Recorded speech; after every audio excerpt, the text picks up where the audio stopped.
उत्तर प्रदेश सरकार के परिवहन मंत्री दयाशंकर सिंह हमारे साथ हैं बात करने के लिए। दयाशंकर जी, आपके जो सैद्धांतिक तौर पे आपके जो मित्र हैं ओम प्रकाश राजभर, वो नजदीकी बीजेपी की तरफ दिखाते हैं, लेकिन वो गाहे बगाहे आज भी उन्होंने कहा कि अगर सपा, बसपा, कांग्रेस और सुभाषपा एक साथ हो जाएगी तो उत्तर प्रदेश में 70 से ज्यादा सीटें ये गठबंधन लेकर के आएगा। कैसे देख रहे हैं? देखिए, उत्तर प्रदेश में 80 की 80 सीटें भारतीय जनता पार्टी जीतेगी। आप देखें, नगर निगम के चुनाव में 17 के 17 नगर निगम भारतीय जनता पार्टी जीती, नगर पालिकाएं भी भाजपा जीती। और ऐसा नहीं है कि ये गठबंधन कोई नया हो रहा है, पहले भी गठबंधन हो चुका है। और सपा और बसपा, ये दो ध्रुव जो पूर्व और पश्चिम कहे जाते थे, जो कभी कल्पना नहीं हो सकती थी कि दोनों एक होकर के लड़ेंगे, वो दोनों एक होकर के 2019 में लड़े, तभी मोदी जी की लहर को नहीं रोक पाए। तो इस बार तो मोदी जी की सुनामी बहेगी और इस सुनामी में कोई गठबंधन टिक नहीं पाएगा।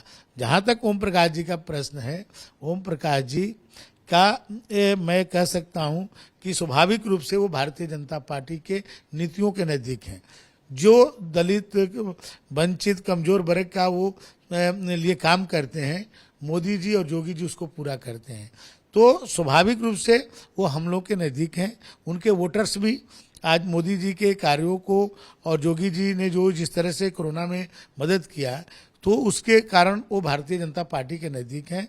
और ओम प्रकाश जी को पहले भी जब वो गए थे समाजवादी पार्टी के साथ, तो उस समय भी हम लोगों ने कहा था कि बेमेल गठबंधन है, ये लंबे समय तक नहीं टिक पाएगा।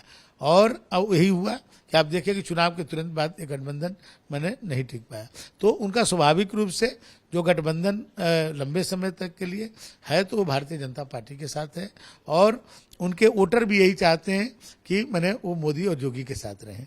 अखिलेश यादव के दोस्त थे ओम प्रकाश राजभर, उन्होंने दोस्ती तोड़ दी, टाटा बाय बाय कर दिया। अब जयंत चौधरी भी कह रहे हैं कि जब चावल ही खाना है तो खीर क्यों ना खाएं।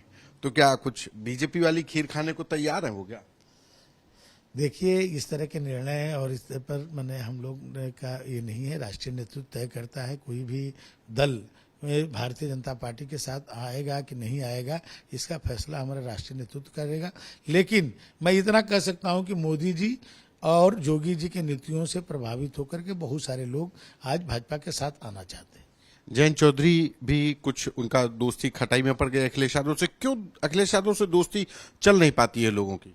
देखिए, राजनीति में कोई चीज असंभव नहीं है, समय और परिस्थितियों के अनुसार निर्णय होते रहते हैं। और जयंत चौधरी के पिताजी भी एनडीए के बहुत दिनों तक सदस्य रहे हैं, तो ये कोई नई बात नहीं है। एक आखिरी सवाल है कि क्या अखिलेश यादव के दोस्त उनको छोड़ के चले क्यों जाते हैं? कहां गड़बड़ी? और एक तरफ वो दावा कर रहे हैं कि एनडीए पे पीडीए भारी पड़ेगा।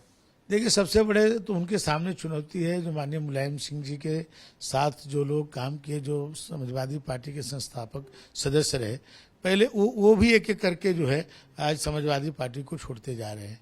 तो आज तो पहले सबसे चुनौती है कि उनको जो है उनको रखें, और कहीं ना कहीं भाई उन लोगों को सम्मान वो नहीं मिलना होगा जो उनको मिलना चाहिए था।